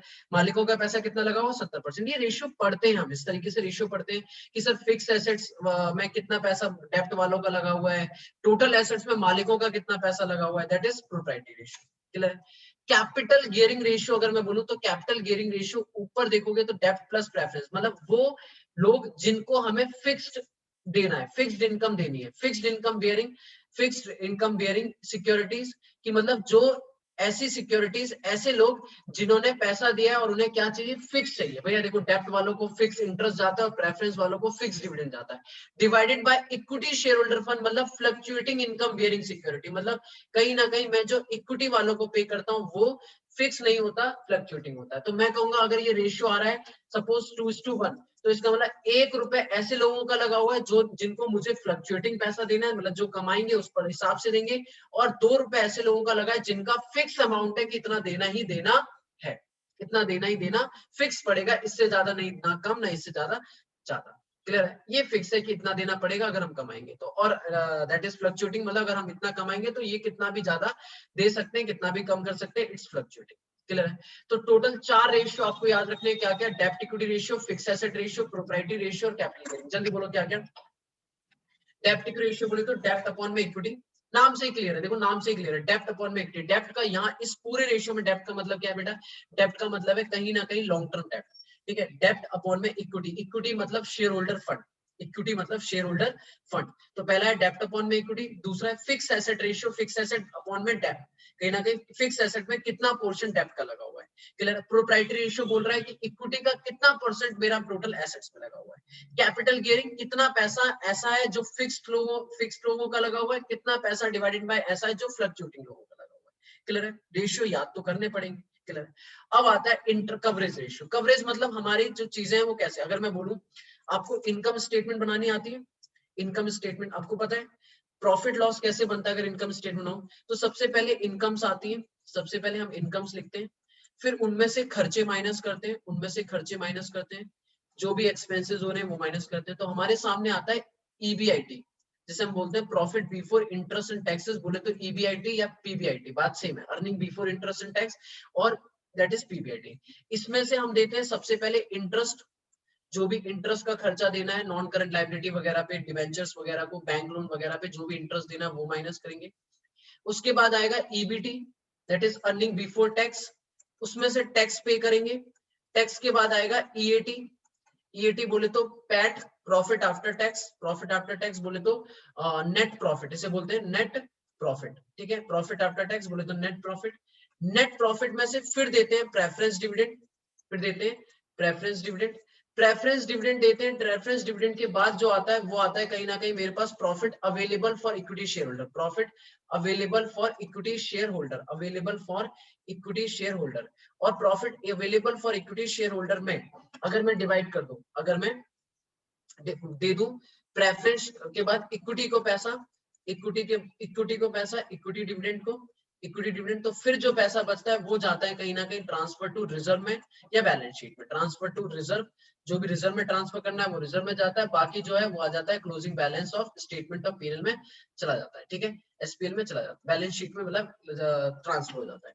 मतलब पॉइंट इज यहाँ से मेरी इनकम स्टेटमेंट बनती है कि सबसे पहले कमाई, उसमें से खर्चे माइनस करेंगे, earning before interest and tax, उसमें से इंटरेस्ट देंगे तो ईबीआईटी आएगा, ईबीआईटी में टैक्स देंगे तो नेट प्रॉफिट आएगा, नेट प्रॉफिट में से डिविडेंड देंगे।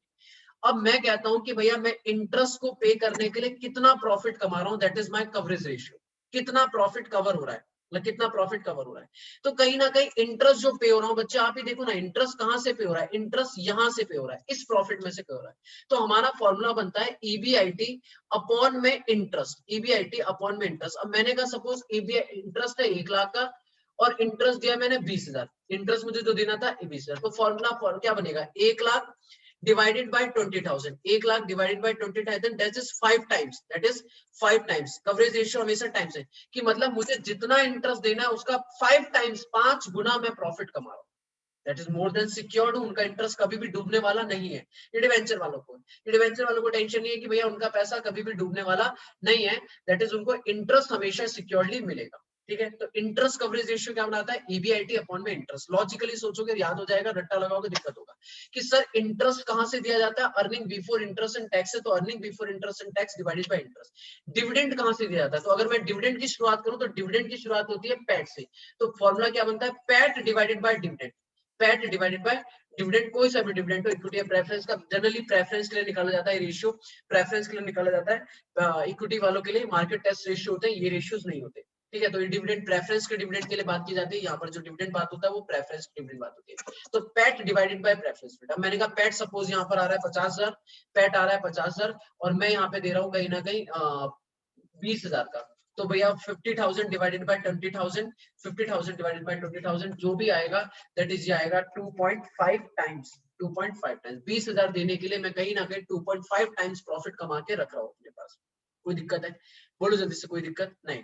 तो ये मेरा इंटरेस्ट कवरेज रेशियो हो गया और यहाँ पर आ गया मेरा डिविडेंड कवरेज रेशियो। ये फॉर्मूले मैंने यहाँ पे लिखे हैं, इंटरेस्ट और डिविडेंड कवरेज, ईबीआईटी अपॉन में इंटरेस्ट और पैट अपॉन में डिविडेंड, ठीक है। तो ये मेरा सॉल्वेंसी रेशियो कंप्लीट, दो मेन हेड हमने कंप्लीट कर लिए, कौन कौन से, एक तो लिक्विडिटी रेशियो और एक सॉल्वेंसी रेशियो, क्लियर है। अब हम नेक्स्ट मूव पे कर रहे हैं, next one is profitability ratio, next one is profitability ratio. बेटा प्रॉफिटेबिलिटी रेशियोज के लिए आपको अगेन इनकम स्टेटमेंट समझनी पड़ेगी, अगर मैं ध्यान समझाऊं तो ध्यान समझना, आपको इनकम स्टेटमेंट समझ लो, प्रॉफिटेबिलिटी रेशियोज खत्म, इनकम स्टेटमेंट ध्यान से। मैंने कहा सबसे पहले आप लिखते हो सेल्स, अब प्रॉपर बना रहा हूं मैं, सबसे पहले आती है सेल्स, सेल्स बोले तो कैश सेल या क्रेडिट दोनों, और उनमें से लेस माइनस रिटर्न, रिटर्न बोले तो जो भी सेल रिटर्न है वो, दैट इज यहाँ पे आएंगे नेट सेल, क्या आएगा, नेट सेल, जिसको आज की डेट में नया नाम बुलाया जाता है रेवेन्यू फ्रॉम ऑपरेशन। क्या बुलाया जाता है, revenue from operation, that is जो बिजनेस से, ऑपरेशन मतलब ऑपरेशन करके नहीं, जो मेरे मेन बिजनेस ऑपरेशन है, जो मेरी मेन बिजनेस एक्टिविटी, उससे कितना कमाया, दैट इज नेट सेल।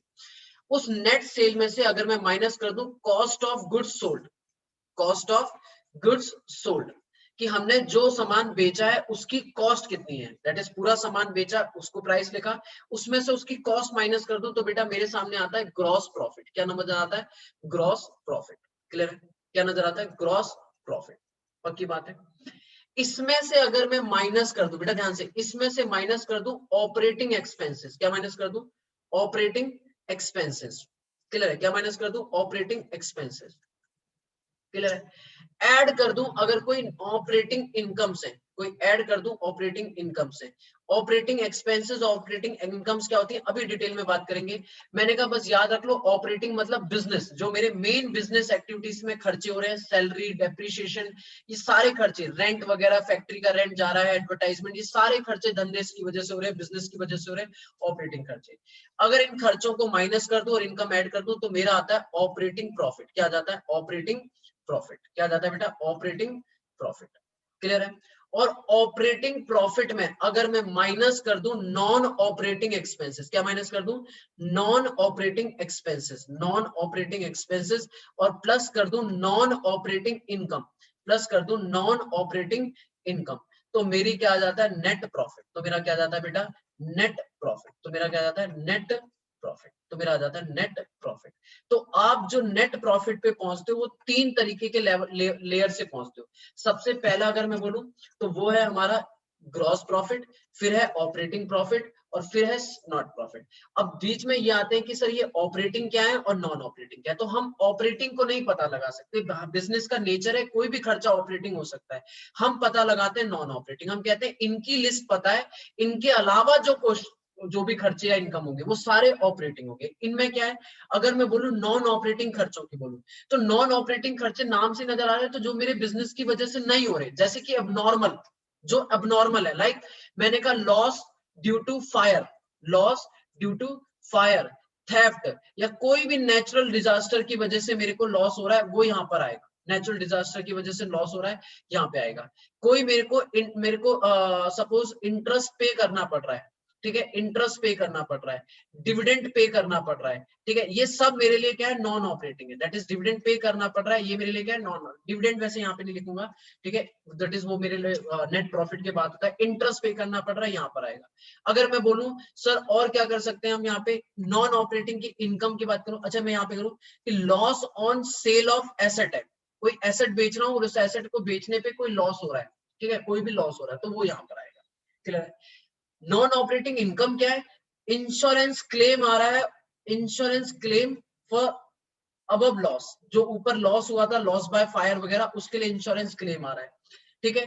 कोई इंटरेस्ट डिविडेंड रेंट रिसीव हो रहा है, इंटरेस्ट रेंट या डिविडेंड रिसीव हो रहा है ऑन इन्वेस्टमेंट। बेटा इन्वेस्टमेंट, बिजनेस में पैसा इन्वेस्ट किया, उस इन्वेस्ट करने से मुझे इंटरेस्ट आ रहा है, रेंट आ रहा है, डिविडेंड आ रहा है, ये मेरा धंधा नहीं है, ये मेरा धंधा नहीं है, ये नॉन ऑपरेटिंग है। याद करो ना कैश फ्लो स्टेटमेंट, याद करो कैश फ्लो स्टेटमेंट, वहां पे कहीं ना कहीं वहां पे आपने नॉन ऑपरेटिंग की बात करी थी, वहां पे आपने नॉन ऑपरेटिंग की बात करी थी। तो इंटरेस्ट डिविडेंड रेंट रिसीव हो रहा है, नॉन ऑपरेटिंग है। एसेट्स को बेच रहा हूं बेटा, एसेट्स को बेच रहा हूं, एसेट्स को बेच रहा हूं, that is profit on sale, profit on sale of asset हो रहा है। तो ये सब क्या है मेरे लिए, कहीं ना कहीं नॉन ऑपरेटिंग खर्चे या नॉन ऑपरेटिंग इनकम है। तो नॉन ऑपरेटिंग छोड़ दो तो बाकी सारे खर्चे माइनस कर दो, बाकी सारी इनकम ऐड कर दो, मेरा क्या आ जाएगा, ऑपरेटिंग नेट प्रॉफिट आ जाएगा। क्लियर है। जल्दी बोलो मैंने क्या बोला, सेल में से cost of goods sold minus करो, cost of goods sold minus करो, क्या आएगा, जीपी आएगा। जीपी में से ऑपरेटिंग खर्चे, ऑपरेटिंग इनकम ऐड लेस करो, खर्चे माइनस इनकम ऐड, तो आएगा ऑपरेटिंग प्रॉफिट। ऑपरेटिंग प्रॉफिट है बाकी जो खर्चे बचे, चाहे वो धंधे से रिलेटेड है या नहीं है, that is non operating, plus खर्चे माइनस करो, इनकम प्लस करो, आपका आ जाएगा नेट प्रॉफिट। क्लियर है, पक्की बात है। और इन्हीं तीन के बेसिस पे ये तीन रेशियो कंप्लीट। जल्दी देखो, GP ratio, net profit ratio, operating. GP ratio divided by sales, sales मतलब नेट सेल, ठीक है, net profit divided by sale that is net sale, operating profit divided by net sale that is ये तीन ratio यहाँ पर complete. और अगर मैं बोलूं ऑपरेटिंग कॉस्ट क्या है, ऑपरेटिंग कॉस्ट क्या है, ऑपरेटिंग कॉस्ट, अगला है operating ratio. Operating profit ratio और ऑपरेटिंग रेशियो दोनों अलग अलग है। ऑपरेटिंग रेशियो क्या है, तो ऑपरेटिंग रेशियो बोलता है operating cost divided by cell.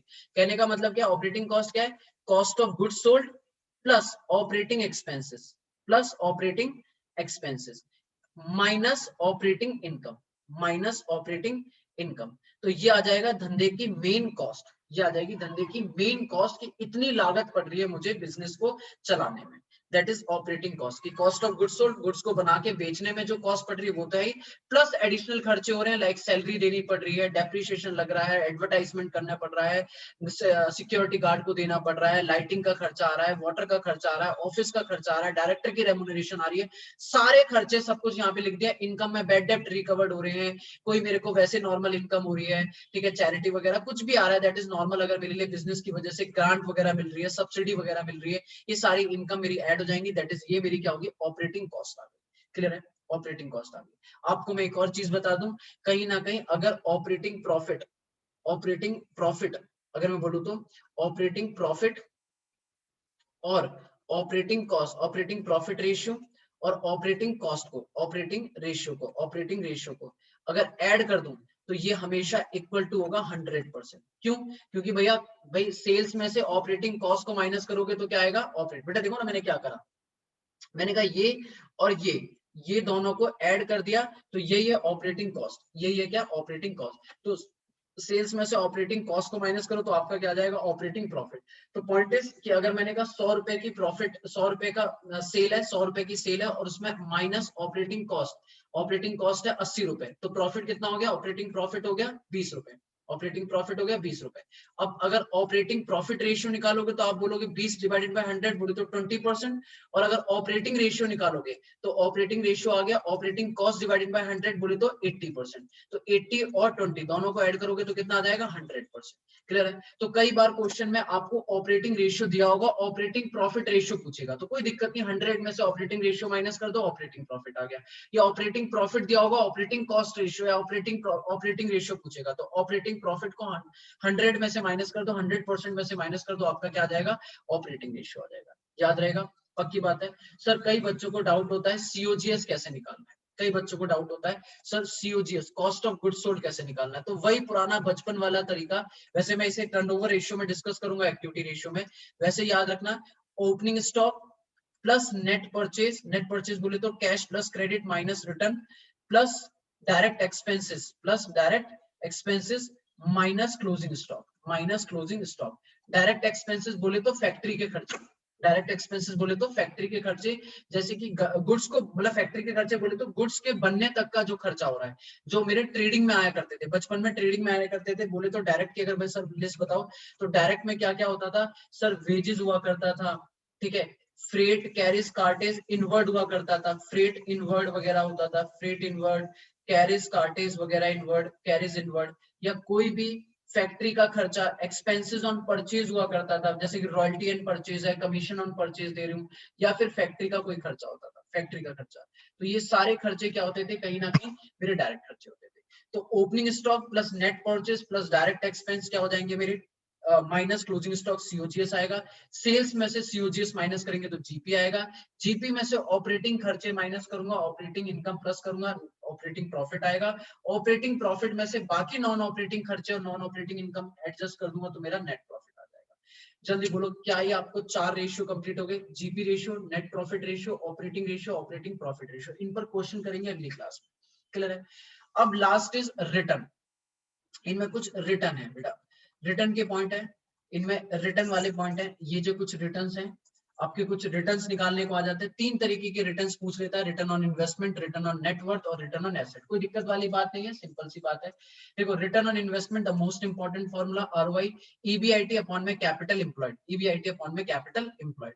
अगर रिटर्न ऑन मतलब कहीं ना कहीं ये फॉर्मूला क्या बताता है कि आपने जो बिजनेस में पैसा लगाया है, बिजनेस में इन्वेस्ट कौन सा लगाया है, लॉन्ग टर्म फंड जो इन्वेस्ट किया है उस पर अल्टीमेट लोगों को क्या कमा के दे रहे हो। देखो ना अभी हमने बताया था यहाँ पर ये काम किया था, तो ईबीआईटी लॉन्ग, देखो ना कैपिटल एम्प्लॉयड का मतलब क्या है, कैपिटल एम्प्लॉयड का मतलब है 2 लोगों का पैसा।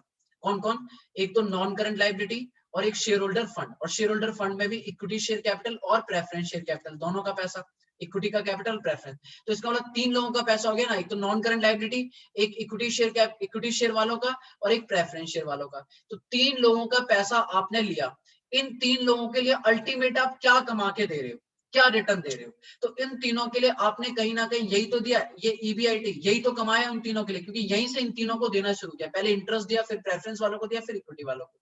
तो कहीं ना कहीं रिटर्न ऑन इन्वेस्टमेंट ये बताता है, आरओआई ये बताता है कि सर, ये बताता है कि आपने कहीं ना कहीं, अगर मैं कहता हूं कैपिटल एम्प्लॉयड मैंने तीनों से मिला के 20 लाख रुपए लिया, कितना लिया 20 लाख, और ईबीआईटी कमाया 4 लाख रुपए, ईबीआईटी कितना कमाया 4 लाख रुपए। तो इसका मतलब कितना कमाया, तो आप बोलोगे 20% मैंने उनको पैसा रिटर्न, दैट इज उनको कमा के रिटर्न कराया, दैट इज उनके 20 लाख पे 4 लाख कमा के दिया, बोले तो 20% उनको रिटर्न किया।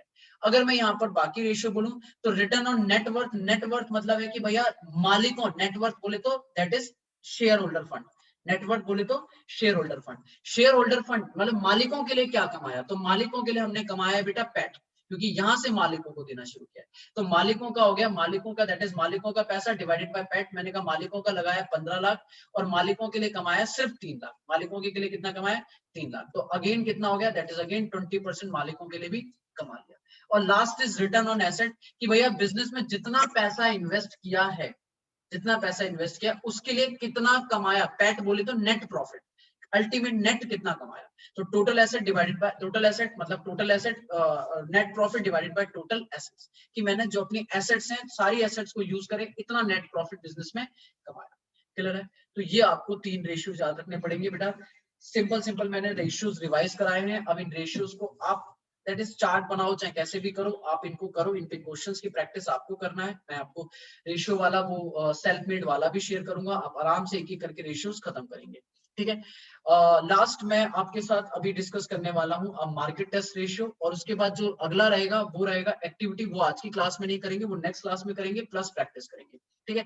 मार्केट टेस्ट रेशियो जल्दी से खत्म करते हैं। मार्केट टेस्ट रेशियो की अगर मैं बात करूं तो मार्केट टेस्ट रेशियो बहुत सिंपल है बेटा। ईपीएस मतलब आपने अर्निंग पर शेयर, ये कहीं ना कहीं इक्विटी के लिए निकलते हैं। मार्केट टेस्ट सारे किसके लिए निकल रहे हैं? इक्विटी के लिए निकलते हैं। ये सिर्फ इक्विटी के लिए बात करूंगा मैं यहाँ पर, इक्विटी के लिए, प्रेफरेंस की बातें यहाँ पे नहीं होंगी, ठीक है। तो इक्विटी का मतलब इक्विटी के लिए कितना कमाया, earning available for equity share holder, यही अर्निंग कमाते हैं, divided by number of share करते हैं, तो हम आ जाएगा कि एक शेयर पे हमने कितना उन्हें अर्निंग कमा के दी है, ठीक है ना। ये वाला चार्ट याद रखना है, ये वाला चार्ट याद रखना है कि भैया इन चार्ट से पता चलेगा कि कितने इसके लिए कितना कितना कमा रहे हैं। तो देखो ना, ईबीआईटी कमाते हैं 3 बंदों के लिए, गवर्नमेंट को छोड़ो, non current liability, share holder, equity share holder और प्रेफरेंस शेयर होल्डर, तो इसके लिए लेते हैं रिटर्न ऑन इन्वेस्टमेंट, ठीक है, आरओआई। फिर पैट जो होता है वो निकलता है रिटर्न ऑन नेटवर्थ, क्योंकि वो अल्टीमेट शेयर होल्डर, इक्विटी और प्रेफरेंस दोनों के लिए निकलता है, ठीक है। अब ईपीएस की बात कर रहा हूं, दैट इज मार्केट टेस्ट में सिर्फ इक्विटी की बात होगी। तो इक्विटी वालों के लिए क्या कमाया, इक्विटी वालों के लिए कमाया profit available for equity share holder. इसको divided by number of share से डिवाइड कर दूंगा तो मेरा पता लगेगा कि एक शेयर पे मैंने कितनी अर्निंग कमाई। डिविडेंड कौन सा, equity dividend divided by number of share, तो ये बताएगा कि डिविडेंड पर शेयर कितना, एक शेयर अगर मैंने होल्ड कर रखा है तो उनको मैं हर शेयर पे कितना डिविडेंड दे रहा हूं। पी रेशियो ये है कि सर मार्केट प्राइस, अगर मेरा कंपनी का एक शेयर का मार्केट प्राइस है सपोज 100 रुपए, एक शेयर का मार्केट प्राइस है 100 रुपए, और अर्निंग कमा रहे हैं हम, अर्निंग कमा रहे हैं सपोज 20 रुपए, अर्निंग कमा रहे हैं 20 रुपए।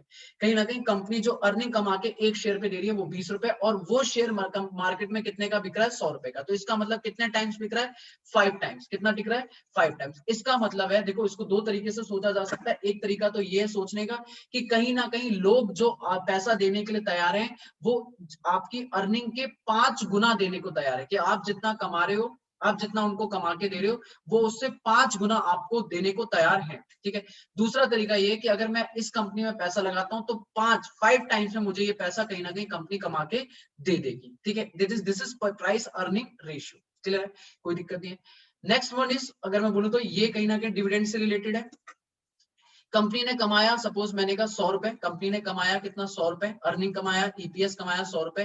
अब कंपनी अर्निंग जितना कमाया मालिकों को सारा नहीं बांटती है, उसमें से कुछ बांटती है। कंपनी ने कहा भैया मैं जो बांटूंगा वो सिर्फ 40 रुपए बांटूंगी, कितना, डीपीएस, डिविडेंड कितना दूंगी एक शेयर पे, 40 रुपए। तो इसका मतलब कंपनी ने कितना परसेंट डिविडेंड पे किया है, डिविडेंड पे आउट रेशियो बताएगा। तो डीपीएस अपॉन में EPS, 40 divided by 100 into 100, that is 40% dividend pay out ratio है, ठीक है।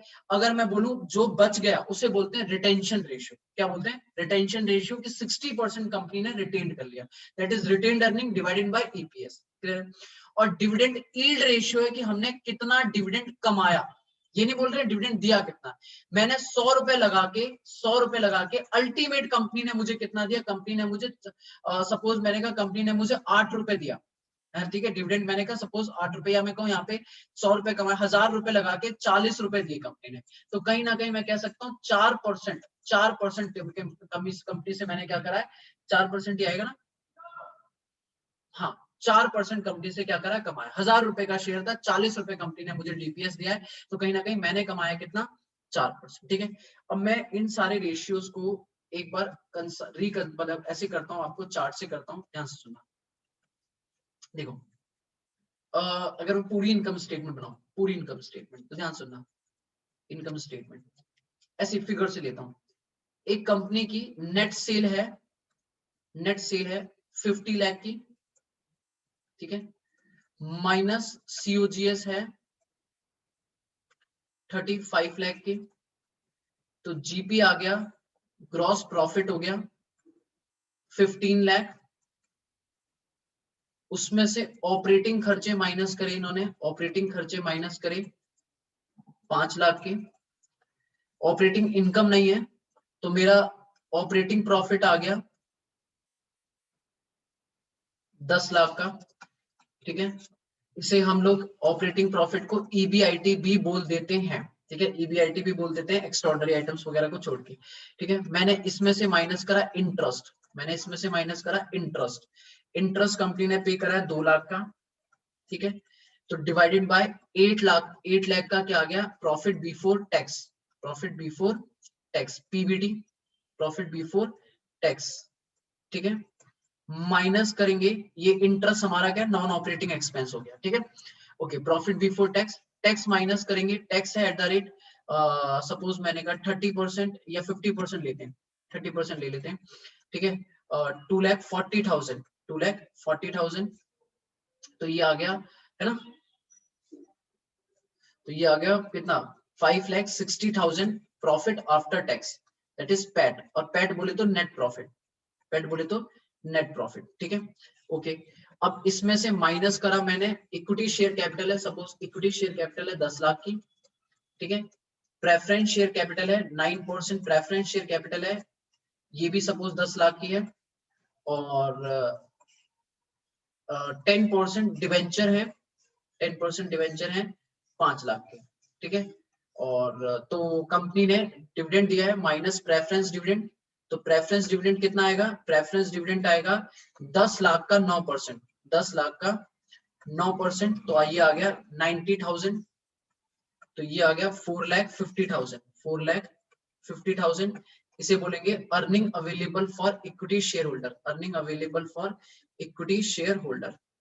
ठीक है, 4,50,000। अब मैंने कहा जो कंपनी इक्विटी को डिविडेंड दे रही है minus equity dividend, minus equity dividend, वो कह रही है कंपनी जो इक्विटी को डिविडेंड दे रही है वो 15% से दे रही है, 20% से दे रही है, तो 20% डिविडेंड दे रही है कितने पर, प्रॉफिट पे नहीं निकलेगा, जो उनकी पेड अप कैपिटल होती है, डिविडेंड हमेशा किस पे निकलता है, paid up capital, paid up capital यहाँ पे इक्विटी वालों की कितनी है, 10 लाख, कितनी है, 10 लाख, तो ये आ गया 10 लाख का 20% कितना आ गया, 2 लाख। ठीक है, तो 2 लाख, तो मेरा जो बच गया that is retained, that is retained earning आ गया, रिटेन्ड अर्निंग आ गया 2.5 लाख, रिटेन्ड अर्निंग आ गया 2.5 लाख। ये मेरा पूरा चार्ट कंप्लीट हो गया, ये मेरा पूरा चार्ट कंप्लीट हो गया, क्लियर है।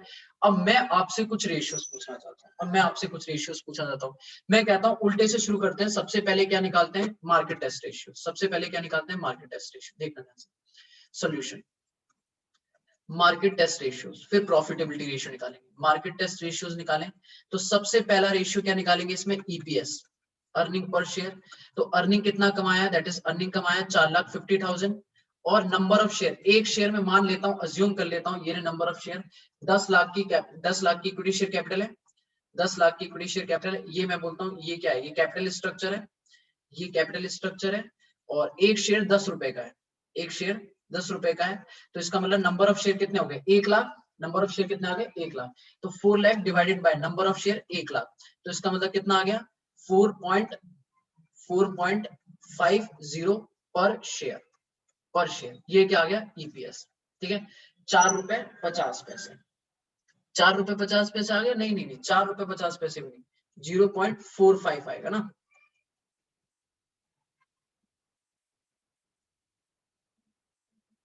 नहीं सही सही तो लिखा था 4.5 पर शेयर।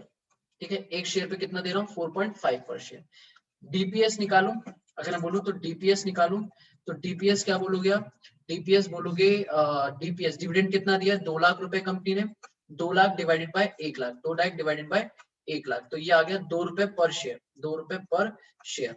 अगर आप बोलोगे डिविडेंड पे आउट रेशियो बताओ, dividend pay out ratio, dividend pay out ratio, तो डिविडेंड पे आउट रेशियो के लिए आप बोलोगे कि भाई सर ये बताओ, आपने 2 रुपए डिविडेंड दिया है आउट ऑफ 4.5 अर्निंग, ठीक है, 4.5 रुपए का के बदले 2 रुपए दिया है, तो कितने परसेंट आपने डिविडेंड बांटा, 4.5 रुपए कमाए बदले में 2 रुपए दिए, तो 4.5 को सॉल्व करेंगे तो 2 डिवाइडेड बाय 4.5, ये आ गया 44.44%, 44.44% आपने डिविडेंड पे आउट रेशियो दिया है। मार्केट प्राइस नहीं बताया, अगर मार्केट प्राइस बताया होता तो मैं अपना पी रेशियो भी निकाल देता और डिविडेंड यील्ड रेशियो भी निकाल देता। अगर मैं सपोज कहूं कि मार्केट प्राइस जो चल रहा है वो चल रहा है 200 रुपए, अज्यूम कर लेते हैं, अज्यूम अज्यूम मार्केट प्राइस जो चल रहा है, मार्केट प्राइस पर शेयर चल रहा है 200 रुपए, ठीक है, 200 रुपए चल रहा है, तो उस केस में मेरा और रेशियोज आ जाएंगे, और रेशियो में क्या आ जाएगा, मैं बोलूंगा पी रेशियो निकालेंगे, पी रेशियो कैसे निकालेंगे, हम बोलेंगे क्या, एमपीएस डिवाइडेड बाय ईपीएस, ठीक है, तो मार्केट प्राइस शेयर है 200 रुपए डिवाइडेड बाय अर्निंग करिए 4.5 रुपीज, तो कितने टाइम्स आ रहा है, बहुत कम आएगा, 200 डिवाइडेड बाय 4.5, तो ये आएगा 44.44 टाइम्स, 44.44 टाइम्स। ठीक है, 200 रुपए नहीं लेता, मतलब ज्यादा हो जा रहा है ये ना, बहुत ज्यादा हो जा रहा है। ठीक है, फिर अच्छे रेशियोज नहीं आएंगे, इसे हम 50 रुपए ले लेते हैं, 50 रुपीज, 50 रुपीज बहुत है। ठीक है, तो ये 200 रुपए की जगह मैं इसे 50 रुपीज कर देता हूँ, अजम्पशन ले रहा हूँ मैं ऐसी। ठीक है, 50 रुपए, तो इसको 50 रुपए से डिवाइड करते हैं, अब थोड़ा ठीक आएगा, 50 डिवाइडेड बाय 4.5, तो ये आ गया 11.11 टाइम्स, 11.11 टाइम्स। ठीक है, अच्छा अगला इज डिविडेंड यील्ड रेशियो। अगर मैं बोलूं तो डिविडेंड यील्ड रेशियो कि कितना डिविडेंड कमा के दिया। सर हमने एक शेयर खरीदा था, कहीं ना कहीं एक शेयर खरीदा था 50 रुपए में, और हमें जो डीपीएस मिला है वो 2 रुपए, तो DPS divided by MPS into 100। तो मैंने कहा डीपीएस मिला है 2 रुपए, 50 रुपए लगा के, 50 रुपए लगा के, तो इस साल हमें कितना कमाई हुई, 50 रुपए लगा के हमें कितनी कमाई हुई, तो बोलेंगे 2 डिवाइडेड बाय 50 इंटू 100। ठीक है, तो ये आया 4%। कितना कमाया, 4%। 4% हमारा क्या हो गया, डिविडेंड यील्ड रेशियो। सारे मार्केट टेस्ट रेशियोज निकालिए। अब अगले रेशियोज निकालता हूं मैं, आपके प्रॉफिटेबिलिटी रेशियोज। अगले निकालता हूं इसी से प्रॉफिटेबिलिटी रेशियोज, प्रॉफिटेबिलिटी रेशियोज। अगर प्रॉफिटेबिलिटी रेशियो बोलूं तो सबसे पहला आएगा क्या, सबसे पहला आएगा जीपी रेशियो। जीपी रेशियो में अगर मैं बात करूं तो जीपी रेशियो क्या है, जीपी रेशियो बताओ कितनी जीपी आई थी। सर ग्रॉस प्रॉफिट आया था 15। देखो ये रहा जीपी रेशियो, ये रहा ऑपरेटिंग रेशियो, ऑपरेटिंग प्रॉफिट, और ये रहा नेट प्रॉफिट। तो जीपी आया था 15 और डिवाइडेड बाय सेल्स कितनी है, सेल है 50, तो 15 डिवाइडेड बाय 50, 15 लाख का GP divided by net cell 50 lakh into 100। GP ratio, profitability ratio सारे 100% में निकलेंगे। तो मैंने कहा ठीक है कोई दिक्कत नहीं है, 15 डिवाइडेड बाय 50। ठीक है, तो ये आ गया 30%, 30%। अगला बोलते हैं नेट प्रॉफिट रेशियो निकाल लेते हैं। नेट प्रॉफिट रेशियो कितना आया, नेट प्रॉफिट देखना पड़ेगा। सर नेट प्रॉफिट कमाया 5,60,000, 5,60,000 divided by 50 lakh, divided by 50 lakh into 100, into 100। तो ये लगाओ 5,60,000 डिवाइडेड बाय 50 लाख, ठीक है, इंटू 100। तो ये आ गया 11.2%, 11.2%। ठीक है, तीसरा रेशियो अगर मैं बोलूं तो operating profit ratio, operating profit ratio.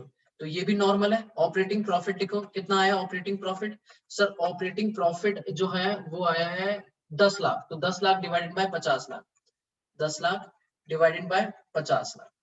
ठीक है, तो ये हो गया 20%, सीधा सीधा मुझे दिख रहा है यहीं से 20%। ये कितना हो गया 20%। Next one is operating ratio, सिर्फ ऑपरेटिंग रेशियो। ऑपरेटिंग रेशियो का फॉर्मूला क्या होता है, ऑपरेटिंग कॉस्ट अपॉन में sales, operating cost, operating cost upon में सेल्स इनटू 100। अब ऑपरेटिंग कॉस्ट कैसे निकालोगे, ऑपरेटिंग कॉस्ट का फॉर्मूला होता है COGS plus operating expenses, COGS plus operating expenses divided by sales into 100। ठीक है, तो सीओजीएस कितना है, सीओजीएस जो है हमारे क्वेश्चन में वो था 35 लाख का सीओजीएस है, और 5 लाख का दैट इज ऑपरेटिंग खर्चे हैं। तो 35 plus 5, 35 35 lakh plus 5 lakh plus 5 lakh divided by 50 lakh, divided by 50 lakh. तो कहीं ना कहीं 40 lakh divided by 100, 40 lakh divided by 50 lakh, 40 lakh divided by 50 lakh into 100, into 100। तो ये आ गया 80%। सर इसको मैं दूसरे तरीके से भी निकाल सकता था, पता है कैसे, इसको मैं दूसरे तरीके से भी निकाल सकता था, और मैं कहता 100% में से माइनस कर दो ऑपरेटिंग प्रॉफिट रेशियो, माइनस कर दो ऑपरेटिंग प्रॉफिट रेशियो। तो मैंने बोला 100% में से ऑपरेटिंग प्रॉफिट रेशियो कितना था 20%, तो ये अपने आप आ जाता है 80%। ओ सर ये बात कह रहे थे आप तब जब मैच करा रहे थे, जी बच्चे जी, क्लियर है। तो मैंने 4 रेशियो निकाल दिए, अब रिटर्न के निकाल देते हैं, कोई दिक्कत नहीं है, रिटर्न निकालें। तो जल्दी बताओ रिटर्न निकालो। तो 5वां पॉइंट है return on investment, return on investment. Return on investment का मतलब क्या है सर, रिटर्न ऑन इन्वेस्टमेंट का मतलब है ईबीआईटी अपॉन में कैपिटल एम्प्लॉयड, ईबीआईटी अपॉन में कैपिटल एम्प्लॉयड।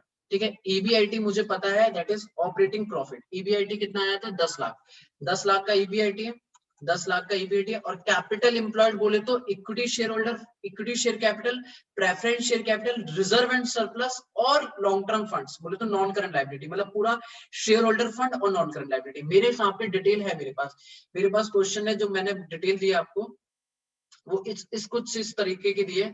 सपोज मैंने यहाँ पे रिजर्व एंड सरप्लस भी लिख देता हूँ, मैंने कहा रिजर्व एंड सरप्लस है 5 लाख के रिजर्व एंड सरप्लस है, ठीक है। तो total equity plus preference plus reserve, ये दोनों को ऐड करूं, इन दोनों को, तो ये आ गया share holder fund. Share holder fund कितना आ गया 25 लाख, शेयर होल्डर फंड कितना आ गया 25 lakh, plus non current liability add करूं बोले तो 10 लाख, तो टोटल आ गया 35 लाख की क्या कैपिटल एम्प्लॉयड। 35 लाख का क्या आ गया बेटा कैपिटल, आ गया 35 लाख का क्या आ गया कैपिटल एम्प्लॉयड। बात समझ आई? Equity share capital plus reserve and surplus और प्लस रिजर्व एंड सरप्लस और प्लस प्रेफरेंस शेयर, तो आ गया मेरा share holder fund. Share holder fund में डिवेंचर ऐड कर दिया, सॉरी डिवेंचर 5 लाख के, डिवेंचर 5 लाख के, तो ये आ गया 30 लाख का कैपिटल स्ट्रक्चर। इसको यहाँ पे लिख देते हैं, ठीक है, इसको यहाँ पे लिख देते हैं। तो 10 लाख डिवाइडेड बाय 30 इंटू 100, तो देखते हैं कितना आता है, ठीक है। वैसे 33.33 आएगा 10 डिवाइडेड बाय 30, ठीक है, तो ये आ गया 33.33%, ठीक है, कोई दिक्कत नहीं। अगला है रिटर्न ऑन नेटवर्थ, अगला है return on net worth, return on net worth. Return on net worth की बात करूं तो बेटा रिटर्न ऑन नेटवर्थ क्या है, पैट अपॉन में नेटवर्थ बोले तो मालिकों का पैसा, बोले तो शेयर होल्डर फंड। अब पैट कितना है, पैट बोले तो नेट प्रॉफिट। सर यहाँ से देखो टेबल से, पैट कितना है 5,60,000, 5,60,000 पैट है, 5,60,000 divided by share holder fund बोले तो शेयर होल्डर फंड आया था हमारा 25 लाख। शेयर होल्डर फंड कितना आया था 25, 10 लाख की इक्विटी, 10 लाख की प्रेफरेंस और 5 लाख की क्या है बेटा, 5 लाख की मेरी वो है रिजर्व एंड सरप्लस, तो टोटल हो गया 25 लाख, ठीक है, इंटू 100, बताओ कितना आएगा। इसको करें सर, ये 5,60,000 डिवाइडेड बाय 25 लाख इंटू 100, 22.4, 22.4%, 22.4% मेरी रिटर्न ऑन नेटवर्थ है। अगला है मेरा यहाँ पे return on net asset, return on asset, return on asset, पर ये मैं नहीं कर पाऊंगा क्योंकि मेरे पास यहाँ पे पैट तो है लेकिन टोटल एसेट नहीं पता। पैट तो है पर टोटल एसेट्स मुझे नहीं पता है, तो ये तो लिख सकता हूँ 5,60,000, पर टोटल एसेट्स मेरे पास डिटेल नहीं है और मैं फिर ज्यादा डिटेल टोटल एसेट्स की ला भी नहीं रहा हूँ। वैसे अगर टोटल एसेट्स की डिटेल ला दूं, करंट लायबिलिटी अगर डाल दूं और, तो मेरी टोटल एसेट्स की भी डिटेल आ जाएगी। मैं बोलूं कि भाई 30 लाख की तो ये है, मैं बोलूं 10 लाख की 6 लाख की करंट लायबिलिटी, तो डिवाइडेड बाय 36 लाख, ये मेरी टोटल एसेट है, क्योंकि total liability equal to total assets, ठीक है, क्लियर है। तो हमने मार्केट टेस्ट भी कर लिया, प्रॉफिटेबिलिटी भी कर लिया। अब अगर मैं डेप्ट इक्विटी पे लेना तो डेप्ट इक्विटी रेशियो भी बड़े आराम से आप कर लोगे, क्लियर है। तो आज के लिए इतना ही बच्चों, ठीक है। मेरे हिसाब से आपको अच्छे से रिवाइज हुआ होगा, इससे बेटर रिवीजन शायद आपको नहीं हो सकता था मेरे हिसाब से, तो मैंने अपने अकॉर्डिंगली बेस्ट करा है। आप भी एक बार जल्दी से रिवाइज करोगे, प्रैक्टिस करोगे, कॉन्फिडेंट आएगा। अगली क्लास में थोड़ा सा इंपॉर्टेंट एरिया है हमारा एक्टिविटी और टर्नओवर रेशियोज को, उसको डिस्कस करेंगे और उस पर थोड़े से क्वेश्चन करेंगे और खत्म करेंगे, ठीक है। तो थैंक यू सो मच, मिलते हैं नेक्स्ट लेक्चर में परसों, और आज के लिए इतना ही। बाय बाय, टेक केयर, मुस्कुराते रहें और दिल लगा के पढ़ाई करते रहें। बाय बाय बच्चों।